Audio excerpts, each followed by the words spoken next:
Dobar dan za danas. Htjela bih danas da snimim nešto opet o samopouzdanju. Jedan video sam već snimala o samopouzdanju.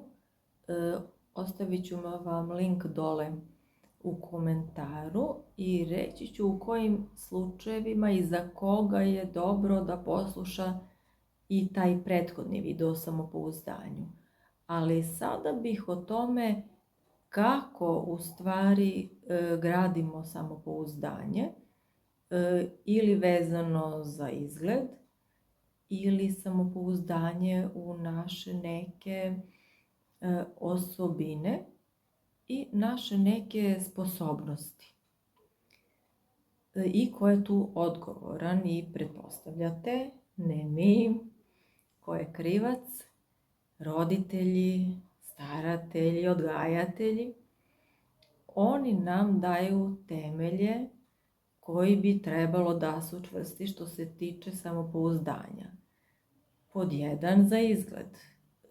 Tu zaista apelujem na roditelje da bi njihovo dete trebalo da im je najlepše na svetu. Ma kakvu daje, ma sa kakvom fizičkom možda manom, najlepše za njih.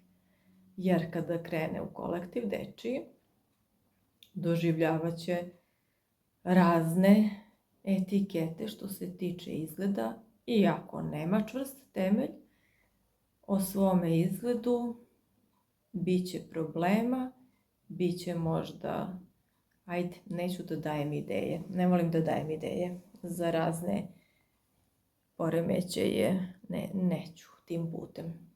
Što se tiče dečjih osobina i dečjih sposobnosti,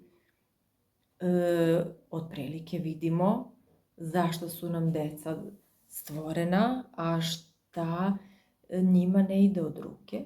I uvek treba hvaliti trud za stvari koje im možda ne idu od ruke, a ne samo postignuće. I uvek treba naglašavati da se uživa u procesu. Jer proces je ta igra celoživotna, a ne vezivati se za taj rezultat, da li ćemo nešto postići. Jer kada nešto postignemo, to je kraj, to je ostvarenje i taj osjećaj radosti, sreće, uspeha, kratko traje. Proces je važan, u procesu treba uživati. To je veoma bitno učiti decu tome. I naravno o tome sam već govorila, ne gurati ih u nešto za šta nisu stvorena. Znači, temelj samopouzdanja daju roditelji. Kasnije u životu, veoma teško, mi sebi možemo to da nadomestimo, ko ima sreće, da ima dobre učitelje, trenere, rodbinu, zašto da ne, koji mogu malo da mu nadopune te pukotine u temelju, odlično. Ali ko nema i ko osjeća onako neke veće manjkavosti u samopouzdanju, što se tiče izgleda, svojih nekih osobina ili sposobnosti, on neka odgleda kako da odmah stekne samopouzdanje u tom linku koji ostavljam dole u komentaru. Prijatno popodne.